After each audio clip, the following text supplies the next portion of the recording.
Hello friends, welcome to mom and grandma kitchen. இன்றைக்கி நம்ம பார்க்க போகிற ரெசிபி கிறிஸ்பியான கோதுமை தோசை. வாங்க வீடியோக்குள்ளே போகலாம். ஹெல்த்தியான கோதுமை தோசை செய்யலாம் வாங்க. இந்த மெஷரிங் கப்பில் கோதுமை மாவு 2 கப் எடுத்துக்கோங்க.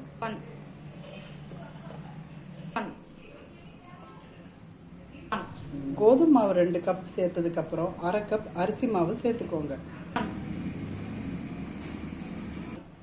1/2 கப் எதில் அரிசி மாவு எடுத்துக்கிட்டோமோ அதே கப்பில் 1/2 கப் ரவை எடுத்துக்கலாம். மாவுக்கு தேவையான அளவு உப்பு சேர்த்துக்கலாம். அடுத்து பெருங்காயத்தூள் சேர்த்துக்கலாம். இப்போ 1 ஸ்பூன் சர்க்கரை ஆட் பண்ணுறோம். இந்த சர்க்கரை எதுக்கு ஆட் பண்ணுறோன்னா தோசைக்கு நல்ல கலர் கொடுக்கும். 1 டேபிள் ஸ்பூன் சீரகம் சேர்த்துக்கோங்க. 1 டீஸ்பூன் மிளகு சேர்த்துக்கோங்க. நல்லா அது இடித்து சேர்த்துக்கோங்க. பொடிசாக நறுக்கினா 2 பச்சை மிளகா சேர்த்துக்கோங்க. கருவேப்பிலையை நல்லா பொடியாக நறுக்கி போடுங்க. ஃபஸ்ட்டு ஒரு கப் தண்ணி சேர்த்துக்கோங்க. 1 கப் தண்ணி ஊற்றி ஒரு 5 மினிட்ஸ் ஊறினதுக்கப்புறம் திருப்பி இன்னொரு கப் தண்ணி சேர்க்கலாம். இப்போ விஸ்க் வச்சு கிளறும் போது உங்களுக்கு கட்டி இல்லாமல் கிளற முடியும். இப்போ திருப்பியும் கொஞ்சம் தண்ணி கொஞ்சமாக சேர்த்து நல்லா கிளறிக்கோங்க. எனக்கு 3 கப் தண்ணி தேவைப்பட்டுச்சு.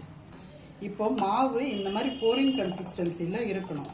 இப்படி இருந்துச்சுன்னா உங்களுக்கு நல்லா தோசை மொறுமொறுன்னு வரும். தோசைக்கல்ல சூடானதுக்கப்புறம் மாவு இந்த மாதிரி ஊற்றுனீங்கன்னா மொறுமொறுன்னு வரும் தோசை.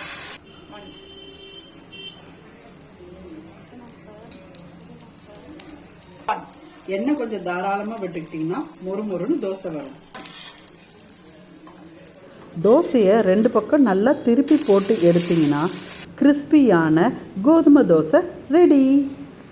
நீங்கள் வீட்டில் ட்ரை பண்ணி பார்த்துட்டு உங்களோட கமெண்ட்ஸை சொல்லுங்கள். உங்களுக்கு இந்த வீடியோ பிடிச்சிருந்தா லைக் பண்ணி சப்ஸ்கிரைப் பண்ணிக்கோங்க. தேங்க்யூ ஃபார் வாட்சிங் த வீடியோ.